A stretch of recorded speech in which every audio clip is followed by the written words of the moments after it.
Installing a beautiful ceiling is surprisingly easy with the right tools and a little know-how. By following these simple steps and tips, you can ensure a perfect finish like this one for your space. Before installation begins, measure your walls and use graph paper to draw the room to scale.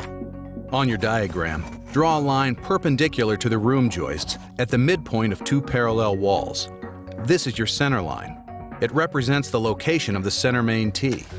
The main T's will be supported by hanger wires and provide the base for the rest of the ceiling grid. Now, draw the rest of your main T's by marking parallel lines at 4-foot intervals, starting with your center line and going out to each parallel wall. If the main T's closest to each parallel wall measure less than 12 inches from that wall, go back to the center line and adjust it 1 foot in either direction, and then start the main T layout again. Once your main T's are drawn, establish the center line for your cross T's using the same procedure as for the main T's. Your cross T's act as cross beams between the main T's and complete your ceiling grid. For 2x4 panels, mark 4-foot cross T's on center. For 2x2 panels, you're simply going to divide each 2x4 module with 2-foot long T's when installing. Choose your ceiling height, being sure to maintain a 4-inch minimum clearance below the lowest air duct, pipe, or other obstruction. Now, mark a perimeter chalk line 3/4 of an inch above your desired ceiling height. After checking your chalk line with a level, align the top of your wall angles with the chalk line and attach. Be sure to space screws every 2 feet or closer. For inside corners, cut wall angles straight and overlap them.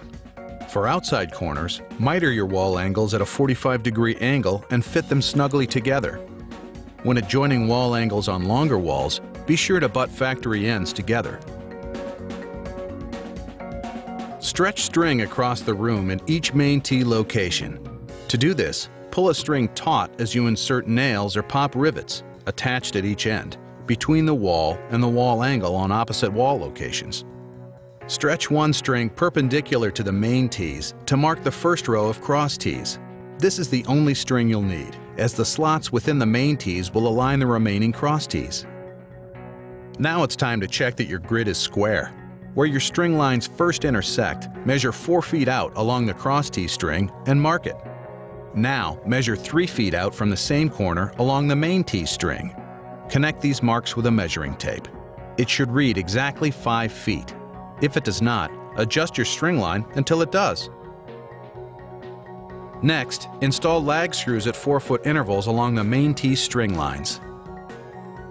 Attach a hanger wire to each screw, twisting it 3 times around. Then, cut the wire approximately 6 inches below the string line. Now measure 3/4 of an inch above the string line, and use your pliers to bend each hanger wire up at that point. To cut T's, use metal snips to cut the bulb and body, then bend the T at the cut and snip the face flanges. The ends of the main T's that will rest on the wall angles should be cut at an angle to allow for wall compression and expansion. Before cutting main T's, ensure that a cross T slot will line up with your cross T string. Rest the cut end of the main T on the wall angle and clamp temporarily. Pull each hanger wire through a round hanger hole in the T. After using a level to ensure that the T is perfectly level, bend the wire up and around, twisting 3 turns within a 3-inch span to secure it. When adjoining main T's, ensure they meet within 6 inches of a hanger wire to prevent sagging. Once installed, use rivets to attach the main T's to the wall angle along one of your walls. After hanging the main T's, install cross T's by inserting tabs into the slots in the main T. Push the cross T end through the main T slot until you hear a click. If you make a mistake, don't worry, you can pull the T's apart and reuse them without damaging them. Where 2 cross T's intersect in the same slot, be sure to insert the second T to the left of the first. Attach cross T's to one wall angle every 4 feet using rivets. You should not rivet the remaining 2 walls. If you have an egress window or staircase in your space, terminate the system on a soffit across the window or around the staircase, using the same installation technique used on a full wall.